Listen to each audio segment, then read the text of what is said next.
Hello and welcome to our Empowering Law Firm Leaders podcast, where we'll be talking to experts across the legal sector to discover the mindsets, behaviours, skills and digital tools that are needed to run a successful modern law firm. I'm Amy Bruce, host and marketing director at Osprey Approach. Today I'm joined by a legal AI expert who has spent the last decade designing and delivering AI in the legal sector. Previously a senior data scientist at Thomson Reuters and ThoughtRiver, and now founder of Simplexico, where he spent the last 24 months developing a methodology for helping legal teams utilise AI. Uwais Iqbal, thank you, Uwais. Thank you for joining me. Hi everyone. Hi Amy. Thanks for having me. It's a real pleasure. So today we'll be discussing how to build a strategic differentiation with AI.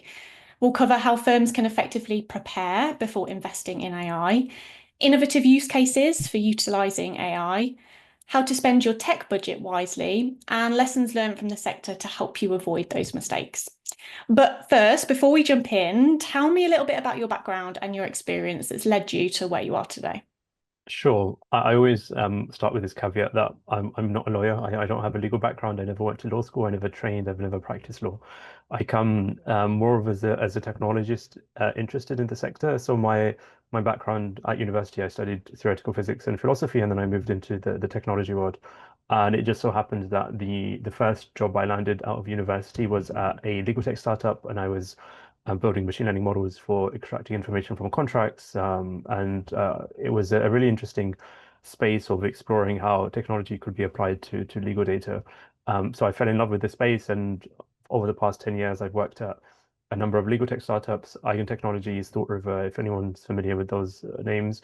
And then I also spent a couple of years at the Innovation Lab at Thomson Reuters, building out AI capabilities on content from Thomson Reuters. And about 3 years ago, I decided to venture out on my own and set up Simplexico. And I started the company in the summer of 22. And the thinking was, is there a way to deliver technology and AI in particular into the legal sector, which is more tailored to the needs of specific teams rather than coming with general solutions. And then that gave birth to Simplexico.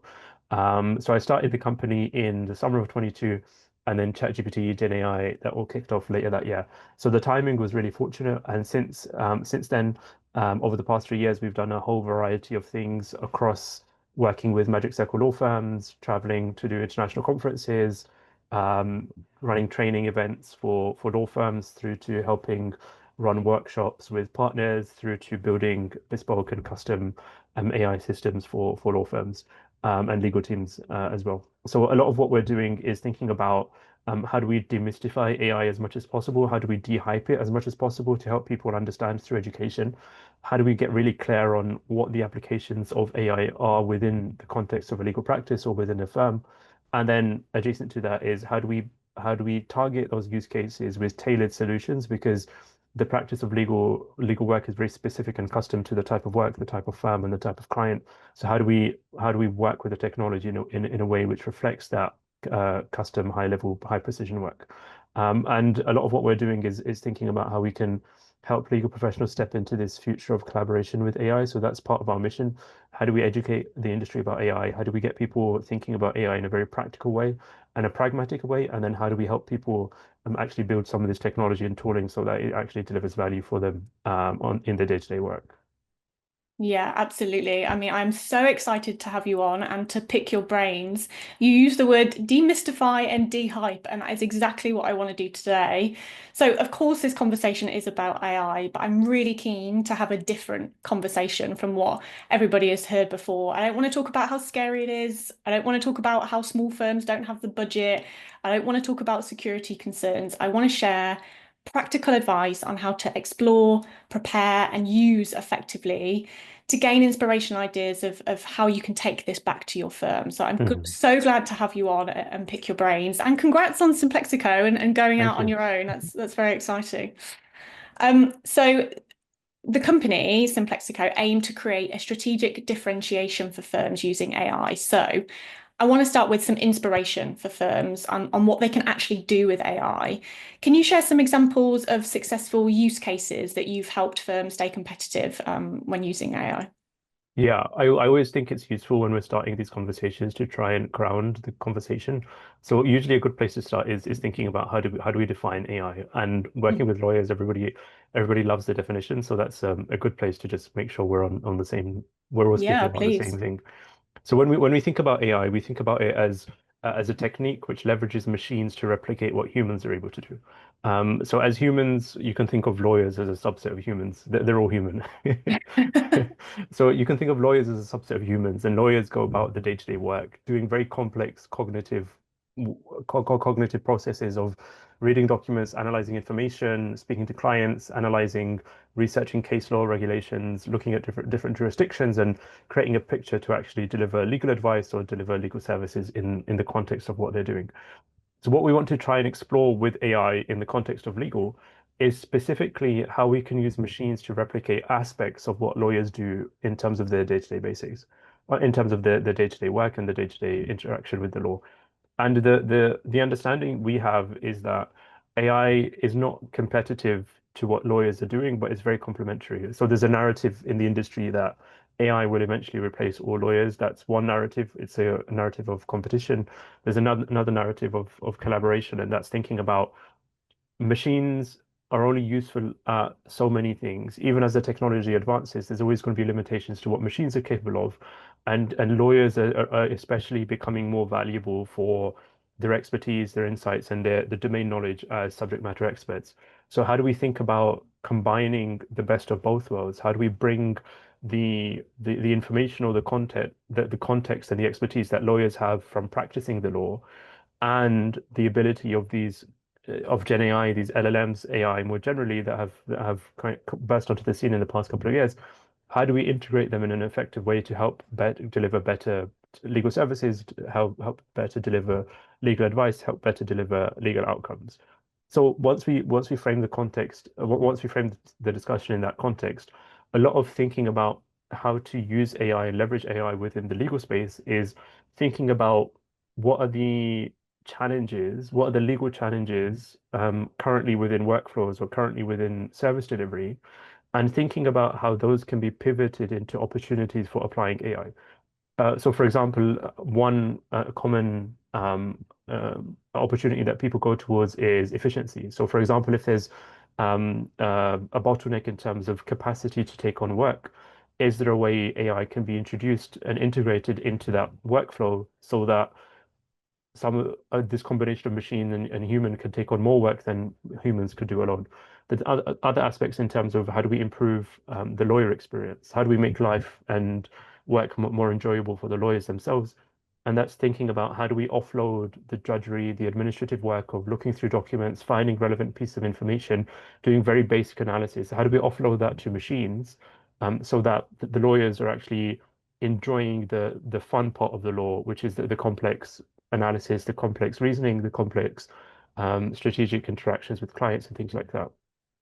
So from our perspective, there's multiple different ways how AI can be integrated into legal services and legal work. But the thinking we have is it's more about how do we empower lawyers to do what they're already doing much better, much faster, much more efficiently, and then make them do it in a way where they're not afraid of the technology. And I think a lot of the challenge now is that because AI has become so popular and it's such a foreign thing. Nobody's really used to it. Nobody's really accustomed to it. There has to be this education or this literacy that needs to be provided so that people aren't afraid of the unknown. They're comfortable. They understand what AI is. They don't see it as a threat. They don't see it as competitive. And then once they go through that process, they then begin to see, oh, this is something very important for us as a firm, because if we're able to leverage the technology in the correct way, then potentially this could become a way for us to create a differentiating factor or a strategic point of differentiation for us as a firm within our industry. For example, if you're a real estate firm, there are probably 100 other real estate firms out there that people could go to and get work from. But then is there a way you can think about employing AI within one service delivery aspect of real estate where you can offer a more complete service to clients? You can offer something which is much more efficient, which is much more valuable, which is fixed fee or other ways of engaging with clients. And I think once you get to that conversation of AI reshaping how law is done, but then also the business of how law is done, then it becomes really interesting for firms to think about because AI no longer becomes this thing which we're scared of, we don't really understand, but then AI becomes this thing of, okay, this is for us as a business, this is going to enable us over the next 20, 30, 40 years if we really double down, get comfortable with the technology, understand it, and start to leverage it in interesting ways. So that's some of the thinking we have when it comes to how firms can start thinking about using AI for a competitive advantage. Yeah, absolutely. I think the distinction between competitive and collaborative is really important thing to make. And you're right, a lot of this starts with an education piece because actually it's really overwhelming. The noise around AI is insane right now, and it can feel like you're already behind before you've even begun. It is very complicated. And I think actually breaking it down to some really small, let's starting from the beginning and breaking it down to some really small use cases and I like the idea of thinking about empowering the lawyers themselves. A lot of the time, we think about the end user, we think about the Mhm. client and the service for them. I love Yeah. that you've taken the approach from the lawyer's perspective. I assume you get more collaboration and connection with the lawyers when you take that approach. Yeah, and it's interesting because then the conversation becomes the client's always part of that conversation in terms of how do we improve outcomes for the client, but then how do we improve outcomes for the people actually doing the work for the clients? Because then as a knock-on effect, that would also improve the work and the output for the clients. So I think it's thinking about leveraging the technology in a way where it enables people doing what they're already doing, but then doing it faster, better, more efficiently, and all of the advantages that AI can provide. Yeah, absolutely. Um, I will just touch on smaller firms right now. A lot of our audience are SMEs and small law firms, and with their smaller budgets, smaller resource, how can they utilize AI to create a strategic difference? Is there room for them right now, or do they need to wait for the tech to catch up or for the larger law firms to do their thing? Right. So this is an interesting conversation. I've had this conversation with multiple law firm leaders, but like across the market, large law firms, mid-sized and smaller law firms. And I think, in my opinion, from the work we've done for larger firms and mid-sized firms, I think mid-sized and smaller firms are better suited to take advantage of AI than the larger firms, despite the limitation in resources and despite being smaller in size and the limitation in budgets. And the reasoning for that is that AI, the larger firms are spending lots and lots of money exploring AI, buying very, very expensive technology, and they're making lots of mistakes because they're going through that process and they're willing to pay down their ignorance through the expense of exploration and innovation. But these larger law firms, they're so large and there's so much momentum and inertia as a business. It's not easy for them to change their ways of operating to leverage the technology in really significant ways. Contrast that to a much smaller firm where the ways of working are easier to manipulate, easier to pivot, and easier to align with AI in a more interesting way. Something which might take a larger law firm to adopt and become accustomed to could take 12 to 18 to 24 months because of the size of the organization. But then for a smaller or a medium-sized law firm, that same change could take a month or 2 months because of the agility they have within their organization and the way they're able to pivot. And then that creates this interesting dynamic because then smaller law firms and medium-sized law firms, they have a restricted budget. Their resources are constrained, but that's exactly where AI is best applied, especially when you have constraints in resources and you have limitations. Thinking about how you turn those constraints into opportunities with AI is effectively the name of the game. How do you leverage your being small or being nimble or being agile as a smaller or a medium-sized law firm to your advantage through the use of AI? Now, with AI, if it's used effectively, a single lawyer equipped with AI could perhaps have the same output or the same work efficiency as an army of 10 or 20 lawyers. So now you're able to get much more efficient use of the human resources you have available through the use of AI. So I think thinking about AI as an enabler is a really interesting approach. And although the budgets for smaller and medium-sized law firms are restricted, it means that they have to be a lot more precise in terms of thinking about where the technology can be applied and what that looks like in terms of a return on investment. With some of the larger law firms we've worked with, what we've seen is that they are deploying budget and they are buying expensive technology and expensive software products. But the challenge is that they've not really done the groundwork of thinking about where specifically that technology can be applied and where specifically the return on investment is for that technology. So there is lots of uh, buyer's regret and lots of sunken costs happening in larger law firms with AI because just like any new wave of technology, there's a shiny new piece of product or software. It comes into the organization, nobody really understands how to use it, nobody really knows how to use it, and then it just sits on the side and it's just an expense for them. Contrast that to a smaller or medium-sized law firm, because the budget is so restricted, firms have to be much more precise about thinking about what are the key specific use cases that are strategic to us as a firm, which are growth areas of business. But that could be a particular practice area, that could be a particular client, that could be a particular kind of area of work. How do we think about integrating AI into that aspect so that when we do that, we know there's a particular return on investment? So there was a conversation where we did some exploration work for a law firm. They had real estate work coming in where they had to generate reports on titles. And for them, it was a fixed fee piece of work. And they knew that if they hit a certain number of these, they could generate a certain number of revenue. And if they could increase their throughput, then they could increase their revenue. So they took that as a strategic opportunity for thinking about how they could apply AI in enabling them to produce more reports on title for that real estate piece of work so that they could get more throughput and they could see the return on investment before making down the investment on AI for that piece of work. So I think it's becoming very clear about understanding what the technology can enable, thinking about from a business standpoint what that return on investment could look like for a particular piece of work. And if it's fixed fee, then that conversation becomes much easier. And then understanding the process of creating that transformation of how do you go from a use case, how do you build a prototype, how do you test it, how do you make sure it's scalable, and then how do you roll this out in an effective way so that it's being used and you can leverage that return on investment. And that return on investment conversation is very, very difficult and it's not something easy to do. But if you're able to work through that and go from a use case or an idea of where AI can be applied to a real solid business case for applying AI at a board level and get that approved from a firm perspective, then you're in really good stead because you have everything you need to think about how you can create AI from how you can leverage AI to create that differentiation through that process. Yeah, I'm glad that was your answer.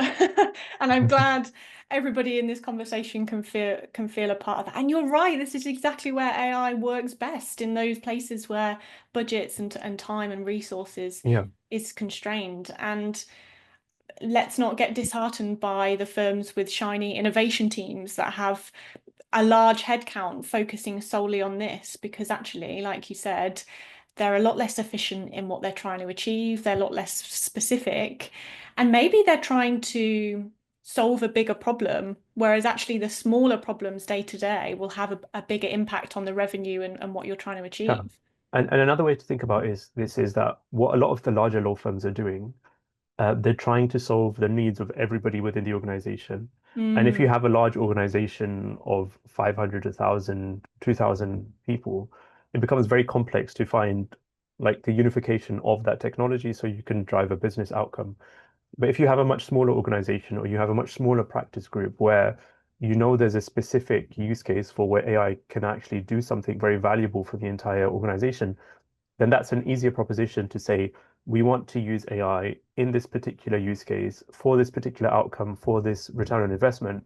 That's a much easier transformation proposition as opposed to we want to redesign how 2,000 people work within our organization through the use of AI with general purpose tools. It's a different problem, and this is why a lot of the work we're doing now is speaking about how we can work more with smaller, medium-sized law firms because we've seen the traction and the outcomes we're able to deliver for those firms is much more it's much more valuable than it is for the larger firms because it means so much more. mm. Yeah, absolutely. So with some thoughts and inspiration and ideas of what's possible, what should law firms be thinking about ahead of implementing or investing in AI? Where do they start to prep?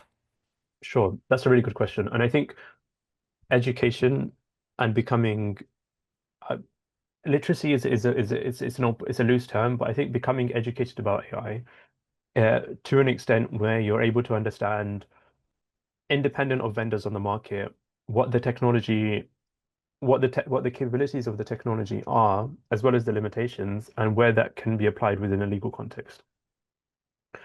And once you have an understanding of AI and you've built up that education, then it's getting really clear about what the use cases are specifically for where AI can be applied in your firm, not in somebody else's firm, but within your firm or within your practice group. And in the work we've done, we've seen that use cases usually fall into three buckets. So there's use cases around the business of law. So this is every business is facing this. How to use AI in HR, in sales, in finance, and you probably know in marketing. But it's a conversation that's happening in every business. So there's a business of law.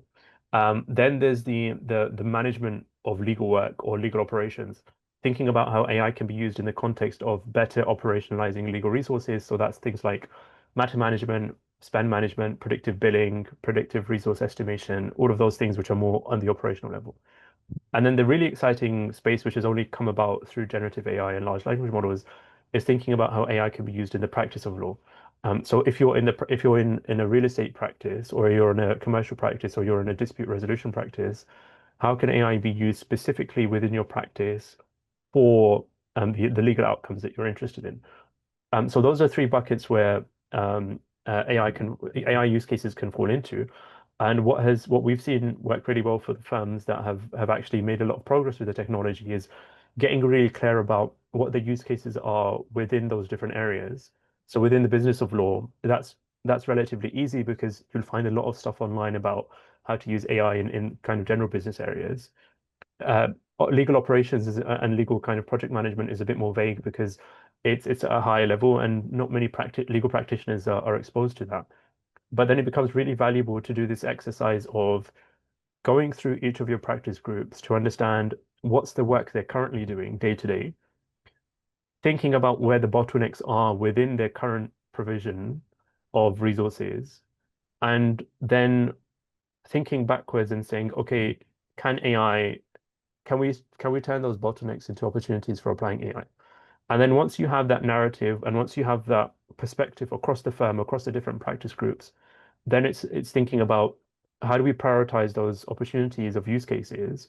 Maybe we've identified 20 use cases across five different practice areas. Now we have these 20 use cases. We can do this exercise of prioritizing them and saying which ones are high priority, which ones are low priority based on our strategic kind of velocity or direction as a firm. And then it comes into a conversation of what do we need to do for each of those use cases? Do we need to buy something? Do we need to build something? Or do we need to partner with someone who can help us build what we need? And there's a whole series of conversations around buying. Who do you buy from? How do you do vendor selection? How do you assess and evaluate different vendors to see whether or not they're capable? How do you make sure they're secure? How do you make sure they're robust? And all of the security questions come in. On the build side, um, uh, is it possible to bring in technical talent or technical resource to actually build the technology yourself in-house? Or how do you partner? And this is what we do at Simplexico. How do you partner with someone external who has the capability and the resource and the knowledge and the experience and the expertise to help you actually build something specific to your context of what you want to do? And then once you have that kind of picture of the land of the different use cases, the level of strategic prioritization, and then the pathway for each of those use cases, then you effectively have an AI program of work for the next 12 to 24 months that should keep you busy enough as is. And then that's just thinking about, and that's just looking at operational efficiency and enhancement within the firm. And then there's a whole separate conversation around how do you think about AI in a way where you can start creating new lines of business for customers through the use of AI? How do you package up legal expertise and legal know-how through AI so that you can then serve it to customers in new ways and create additional lines of revenue? So thinking about AI, there's two worlds. One is how do we improve on what lawyers are already doing? So it's incremental efficiency. And then there's more transformational work, which is how do we completely reimagine how we work with clients now that we can leverage AI and we can scale legal expertise in ways we couldn't do previously. And once you start to approach the conversation from this angle, then it becomes much more easier to see what we should buy, why we should buy it, and whether or not it's the right cost and it's the right cost and expense for the type of return on investment we want to get. So all of that thinking has to go in up front before actually going to market and buying something or engaging and actually building something independently or with a partner. Yeah, absolutely. So just to recap some of the key points in there. So first you started with education, making sure everybody's aware of what's capable outside of the legal sector or any vendors. Thinking about your use cases. I mean, I could picture there a whole brainstorming session of post-it notes and in those three Yeah, buckets. That could be very exciting. The next stage is then map those processes out. So actually go talk to the teams of yeah, in your departments, what's going on, map that out. To be honest, I'd highly recommend that for any tech that you're about to use. That's probably a good exercise to do. And then the final step before you purchase anything is to think about how. So are you going to buy something off the shelf? Are you going to build something yourself? Are you going to partner with someone? That mhm, feels very achievable for anybody, that process. Thanks for breaking that down. yeah. How And does the, and go ahead, sir. sorry, no, carry on. And it might seem daunting at first, but I think part of the the excitement of doing AI in legal is that it's such a refreshing thing to do because it's the first time after a long time people are excited about technology within the legal domain. And the types of conversations we're having with customers are really fascinating, where customers are coming to us saying, we've got these ideas for where AI can be used. Can you help us? Can you help enable us in different ways to actually kind of realize those ideas? And it's a process that it's not something that anyone else can do for you as a firm. As in, we help firms through this process, but a lot of the work has to be done internally around doing the hard thinking of what's our strategy as a firm, what's our priorities as a firm, how do we view AI as a business? Is this something we want to invest in? Do we see it as something existential? Do we see it as something transformational? Do we see it as something just shiny that we're not wanting to engage in just yet? So having those conversations and reflections internally as at a leadership level is really valuable because then it places you in the right direction to actually engage in those conversations. And that kind of work, uh it's it's exciting and it's fun because you get people into a room, you run a workshop, there's lots of post-it notes, there's lots of energy and there's lots of momentum. But then how do you capture that momentum and excitement? Because AI has become so proliferated outside of the legal industry, there's almost this pressure which has been created to say, there's all of this excitement happening around AI in our lives outside of our workplace. Why aren't we able to see that being translated in our workplace? So what we're seeing is that there's a couple of different pressure points being created for firms. One is from employees themselves asking and raising this question, and I'm sure if you're listening to this, you've probably come into this, that employees are asking, what are we doing with AI? Everybody, my son is using AI, my daughter is using AI, I'm using AI outside of work, why can't I use it in my work? And then the second is clients. Clients are also going to be asking these questions that as clients themselves are going on this journey of introducing AI into their business, they're also going to be asking their suppliers and their vendors about how they're introducing AI into their business and what benefits it will create for them as an end customer. And also the competition within the space. It's something every law firm should be investigating because it's such a radical departure from what everybody is used to within the legal industry, but it's also something so valuable that it can create the next generation of law firms. And if law firms aren't paying attention to it, then there really is an existential risk for law firms. So there are all of these competing factors and pressures driving the interest in AI. And having a playbook or an action plan of thinking about education, thinking about use cases, how do you prioritize them, and then going out to market to think about building, buying, or partnering. That gives you at least an initial way to start the conversation and see what comes from it. Yeah, absolutely. And you may have already touched on this just by talking about when employees are asking the questions and clients are asking their questions, but how does a firm know they're ready? How does a firm know they're ready? They may have done a bit of investigation, they may already have a plan. Is everybody ready? Can everyone give it a go? So readiness is a real question, but I think there's two things. One is readiness, one is maturity. Mhm. So I think readiness, everyone should be thinking about the technology. Everybody should be exploring it. It should be on everybody's mind in terms of how do we make sure we're not falling behind? How do we make sure we're leveraging the technology? How do we make sure we're on top of it? And then there's the maturity that comes with how do we best make use of the technology? And I think that's a separate question. And part of why this space is so interesting is that nobody has all of the answers. Everybody's making it up as they go along. Even the firms who are spending millions and millions on shiny pieces of technology, they don't really have that great of a plan. Having spoken to them and worked with them, as someone who comes from the technology space and is a practitioner in AI, they don't really have that structured of a plan. A lot of it is learning as they're doing, but that's part of the process of doing this type of innovation work. You have to be willing to spend some time learning, doing some exploration, doing some experimentation to actually see and open up that kind of worms and say, okay, I'm getting a gist of this. I'm getting a sense of where AI can be used.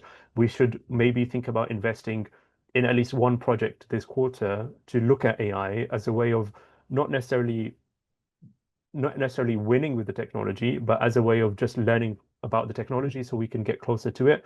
And then that will inform us for the next quarter and the next year so that we can make more investments and be better placed to do it.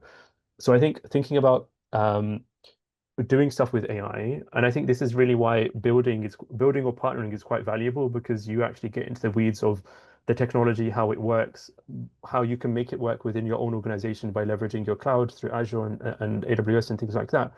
Whereas firms who are buying, they're offloading their ignorance to a vendor, and then they're in a situation where they're not able to actually understand the technology. Where you need to make sure you understand the technology for it to be for it to have an impact which can create strategic differentiation.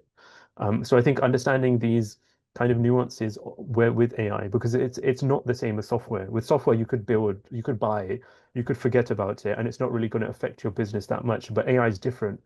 If you don't really have a good grasp of the technology and how it works and what it can enable, then you're going to be it's potentially you could be left behind, and you potentially are missing out on lots of opportunities for where the technology can be used. So I think I don't think anybody's ever ready. I think you have to you have to dip your toes in the water to some extent and actually expose yourself to it. And through that process, you'll figure out what you need to do in order to be more ready. And then from a maturity standpoint, there's the basic things around data. Data is always a question, and the more organized and the better your knowledge management practices, the better organized your data, the more you're going to be able to leverage the technology. Then there's questions about infrastructure. So if you have access to a cloud platform like Azure or Amazon Web Services, then that's a big enabler for being able to do AI within your organization. So there are a handful of things on the maturity side, which can make or break whether or not you're able to make the best use of AI. Yeah, that's great advice. So a distinction between readiness and maturity. And yeah, experimentation is at the heart of all innovations and at the heart of all big breakthroughs. And as soon as everyone does have the answers, you are miles behind. If we're at a point where people know what's, yes and no's to these questions, then yeah, you've already left it too late. So I think that's really good advice Mhm. to dip your toe in. In the Lexis Bellwether report, it stated that 39% of firms said that AI had encouraged their firm to increase their tech spend. What are your recommendations for the tech investments that need to be made to run a successful modern law firm? Not necessarily just for AI, but where do you think that the money should be spent? That's a good question. Um, I think it varies from firm to firm, and it also varies from what the firm strategy is when it comes to technology. If a firm has a strategy where technology is just something they use and then that's it, then spending money on buying and purchasing solutions, AI solutions, software solutions is the way to go. If a firm is thinking about how AI can be more central to their strategy as a business and enable them as a business to grow into the next phase of who they are as a business, it's core to their mission of where they want to be, then spending that money. building and getting comfortable partnering with other people so that you can actually build that muscle of AI internally, whether that's hiring technical talent, whether that's working with consultancies like Simplexico to actually go through the process of actually building things. And I think part of that, I think the technology budget is the wrong way to think about AI. AI, you have to think about it as an extension of your your talent budget or your HR budget. So the thinking about AI simply from a technology budget standpoint, you see it as a core expense. It's not necessarily something that can drive revenue for the business. If you think about AI as an extension to human resources, so now you have human resources, you're going to have machine resources, you're going to have agent resources, and they're all going to work together in different ways in the coming years. So thinking about AI as an incremental of your spend on labor, but then in a way where it's not just an expense, but then it's also something which can drive revenue for your business is something deeper to understand when it comes to AI. So uh, firms are thinking about. I've spoken to firms who have allocated a fraction of their IT budget to AI. That's one way to think about it. I've spoken to other firms who are allocating a significant proportion of their labor spend on AI, who are actually thinking about it in a different perspective. So I think investment in the technology has to come after being educated about the technology. It's not that simple to just say we're going to allocate X% of our technology budget to AI this year, and then we're going to go to get educated about it, and then we're going to think about use cases.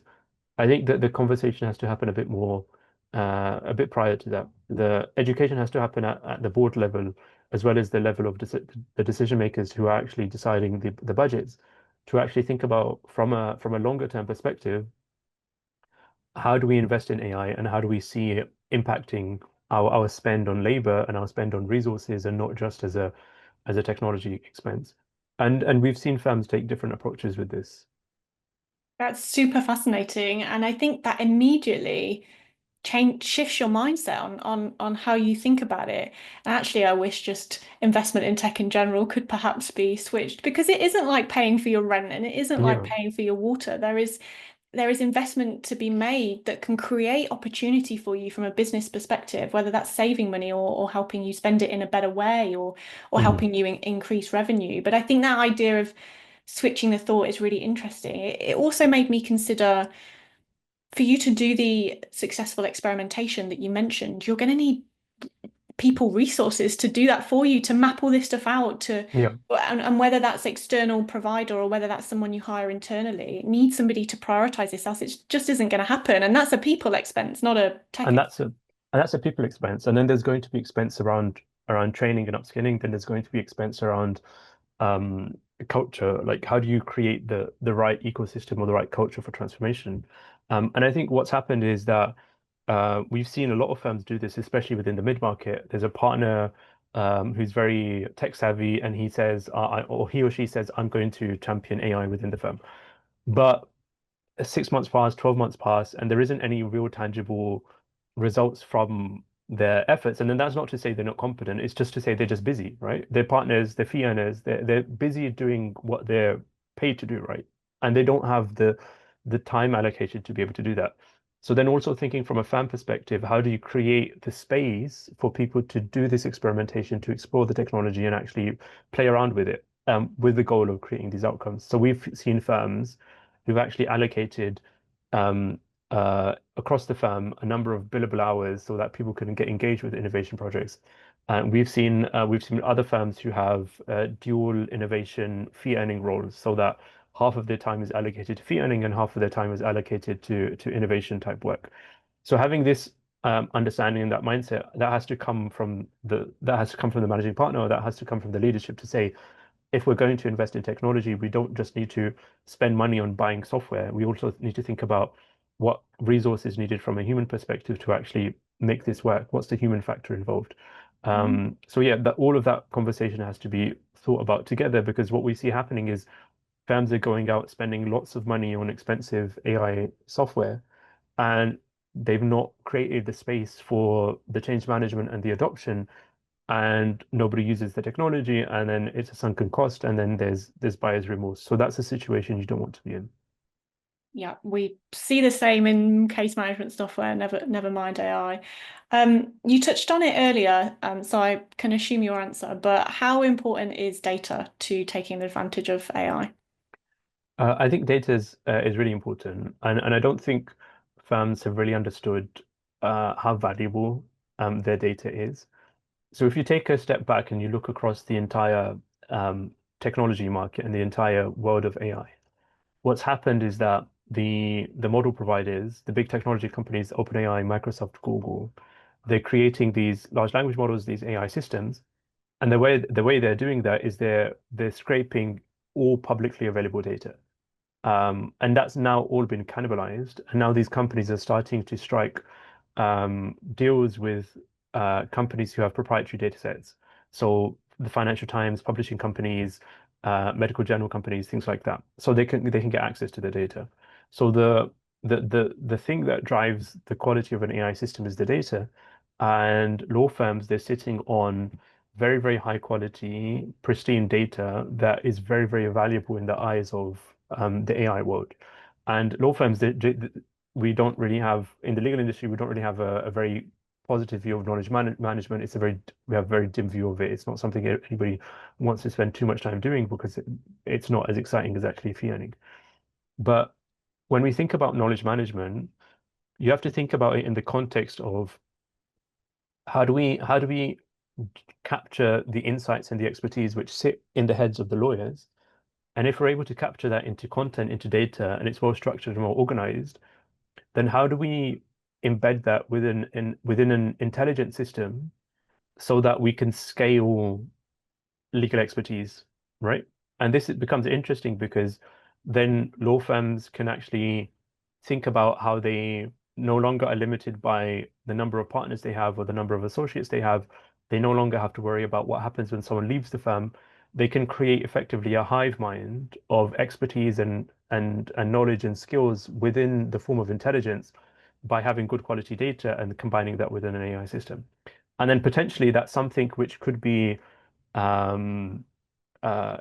productized and then sold to clients or sold in different places because it's an expertise which is not readily available within the rest of the industry or within the rest of the world or the market. So thinking about data is thinking about what are the aspects of legal work or legal expertise we want to codify that we want to scale through an intelligent system through the use of AI. And then the conversation becomes a lot more interesting. Yeah, it increases the longevity, I suppose, of your firm because you're Yeah. not relying on individuals that come and go for whatever reason, or to be honest, just aren't even there on the day. It's giving access to your junior lawyers, your other teams and other departments, access to that knowledge that, yeah, was once kept secret in people's minds. Yeah. Um, I'm sure you have seen the good, bad, and the ugly of law firms investing in AI. Can you share maybe one or two lessons that you've learned that can help law firms avoid those crucial mistakes? Perhaps you've already touched on a few already. Yeah, sure. So I would say that the biggest lesson we've learned is to get really targeted about your use cases. Mhm. So as granular as you can and as descriptive as you can. And the more descriptive you can get, the better. What we've seen is that if the use cases are too vague, for example, we want to use AI in our firm for real estate. That becomes too vague because it's not easy to understand what success looks like because real estate is very vague. If you become much, much more precise and say, we want to use AI within the context of generating reports on title for this particular customer, then in order to improve output and throughput so we can generate more revenue, then it's very, very easy to see what success looks like. And it's very, very easy to understand if we hit these metrics, then we can actually create success. So I think getting really, really precise on your use cases. And we're in the process of releasing some materials around helping firms do that. So we have some resources. We've got a canvas, we've got a prioritization matrix. So we're creating some more resources in that space to help firms do that. But then also, I think thinking about the type of solution you want within your organization. So what we're seeing is that on the market, there's this spectrum of solutions. So you have microwaves, pizza ovens, and personal chefs. So on the one end of the AI market, especially within the legal industry, you have microwaves, and these are your co-pilots. This is your ChatGPT Enterprise. This is your generic AI platform, which is not legal specific. And then somewhere in the middle, you have legal specific AI platform. So you have your Harvey, you have your Legora, you have your insert legal AI vendor here. And then somewhere in the middle, you have pizza ovens. And these pizza ovens are very, very specific because they're focused on a particular legal work product. So you have Orbital Witness for the real estate space. You have Solve Intelligence for helping you draft patents using AI. So it's very specific on like a particular practice or a particular work product in a practice. And then on the other end of the spectrum, you have a personal chef. So at Simplexico, we sit more in that personal chef space. So with your use case or with what you want to try and do, you have to ask the question, am I making a jacket potato? Am I making a pizza or am I making a souffle? Okay. So if you want to make a jacket potato, then you're probably better off using Copilot, which is a microwave because it's good at that kind of thing. On the other hand, if you want to make a souffle, which is high precision, high fidelity legal work where you have this prestige about the work you do, and you try and make a souffle using a microwave, you're probably going to end up with a wonky souffle, and nobody wants that, right? So it's thinking about the types of solutions available on the market. You have microwaves, you have pizza ovens, and you have personal chefs. And then it's thinking about the fidelity of the type of legal work involved in that use case. Is it a jacket potato? Is it pizza? Is it a souffle? And a lot of the work we've done with customers is helping them, once they have this map of use cases, it's helping think about, is this a jacket potato? Is this a pizza? Is this a pizza or is this a souffle? And if it's a jacket potato, they should go and use tools which are already available. If it's a pizza, they should go and buy something from the market because it's already available. If they want something which is a souffle, then you're probably not going to find something on the market for that because it's so specific to your firm, or there's something proprietary that you want to own the IP around that solution. For example, we ran a workshop where there was a group of banking partners where within their practice of working with customers, there was this very precise checklist that they had created for this particular loan agreement that they wanted to generate.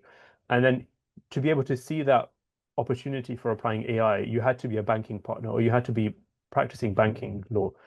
And that's something so niche and specific that it's not something you're going to be able to use a microwave for. It's not something you're going to be able to use a pizza oven for. You're going to need someone who's a personal chef who could come and create a tailored solution around that. So understanding a spectrum of solutions and a spectrum of fidelity when it comes to your use cases. But then also the biggest lesson we've learned is that, and this is what we're doing at Simplexico, is thinking about a lot of what you want to build within AI. You already have the capabilities available if you have access to Azure or if you have access to a cloud environment. So a lot of the big players in legal AI, they're leveraging the underlying large language models from OpenAI, from Microsoft, from Anthropic, from the other language model providers. And all they're doing is providing a user interface on top so that you can interact with it in a secure way. But if you're able to get that same engine which powers these products, which are very, very expensive, if you're able to deploy that same engine within your cloud environment, then there's so much more you can enable and do within the context of your organization because you have a lot more flexibility and a lot more control and a lot more freedom in that space. So what we're seeing is that a lot more firms are interested in the space of building or partnering because the core components of creating an AI system are available to them within their cloud tenant, and it's a lot more secure. It's a lot more safe. So there's this entire. I guess it becomes interesting because the the the technical proficiency you have when it comes to AI will dictate what kind of solution you choose or what kind of pathway you choose for a solution. And what we're seeing is that the more um, the more technically proficient and competent people within law firms are becoming, they're realizing that it makes more sense for them to use a jacket potato, use a microwave for a jacket potato, use a pizza oven for a pizza, and then start creating proprietary systems and proprietary IP around the really souffle firm-specific things they want. So then they can use that as a point of differentiation for them as a firm. Yeah, it's a great analogy, and it's so important to know what you need for your use case. It stops you wasting time, it stops you wasting money, it stops you looking in the wrong place, it stops disappointment, to be honest, because you've cooked a wonky souffle because you've got the wrong tools. So that's so important. It's not just about what you want to achieve, it's about how you want to achieve it. I'm sorry to give you such a big question in the last few minutes that we've got, but what does the future of AI look like for the legal sector? Are there any specific emerging trends? I'm so sorry to give you this question and have it not as the entire podcast on its own. Maybe we could do another one just focusing on this Yeah. question. I think um, I think there's a number of things to understand. I think AI is become commonplace, and it's only becoming more and more commonplace. We're seeing that outside of the legal sector, it's just everywhere all the time, and there's always something new happening with AI. So I think the pace of change of the technology is always going to be quite high. So keeping up with the technology is a challenge, but that doesn't mean it's it's impossible. Or there are general trends within the technology you can bet on that you can work with. I think what we're going to end up seeing, at least from my perspective, and I like to give this analogy, is that in the medical industry, you have this entire sub-industry around medical devices. And when you go into a hospital, if you go to the cardiology department, they have specific medical devices for the practice of cardiology. If you go into the renal department, they have specific medical devices for renal care. If you go into, um, I don't know, the urology department, they have specific medical devices for the practice of urology. And the whole goal of the medical devices industry is to think about how do we create medical devices or medical equipment or electrical equipment to help healthcare practitioners deliver better outcomes to their patients. I think we're just on the cusp of legal AI as a niche or as a sub-industry, where I think what we'll end up seeing is that there will be these general purpose solutions which are very kind of open and microwave-like. Then you'll have lots of specific practice-specific solutions, and then you'll have lots of custom solutions specific to firms like that spectrum we're seeing. But what we think we'll see is that we'll have specific AI solutions for the practice of real estate. We'll have specific AI solutions for the practice of commercial litigation. We'll have specific practice solutions for medical negligence claims, for example. And I think the we're still at this very, very, very early stage of AI within the legal industry of just basically understanding the technology and just becoming aware of what use cases are available. And we've still got this long journey to go through of understanding these are the use cases, this is how we should approach them, and this is what we need to build. And I think it will take us a long time to get there. And I think people are underestimating how long it will take the legal industry to adopt AI to an extent where it's actually being used comprehensively.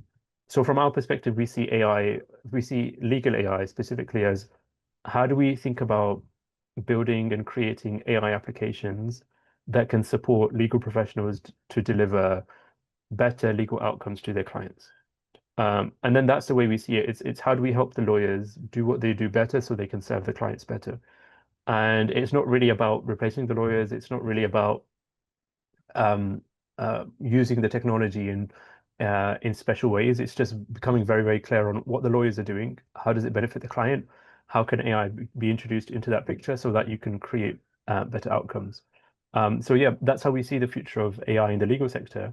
The other the other trend we're seeing is that with these large language models now, they're becoming much more capable of writing software itself. So I don't know if anyone's come across vibe coding. So these are general trends which are happening in the technology space outside of the legal sector. So it's becoming easier to write code and it's becoming less expensive to develop software.